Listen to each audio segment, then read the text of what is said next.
When it's time to replace your wiper blades, an authorized dealer can provide you with the right set for your vehicle, and you can install them yourself in just a few minutes.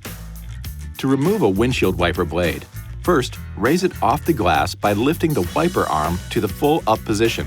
Press the release button on the blade and lift it up to remove it from the arm. Position the replacement wiper blade above the arm and insert it into the housing until it snaps into place. Now, just lower the wiper blade onto the glass and repeat the process for the other side. To replace the rear wiper blade, carefully lift the rear arm off the glass. Use one hand to grab the wiper arm as close to the wiper blade as possible. With the other hand, push the blade toward the glass to unsnap the pivot pin.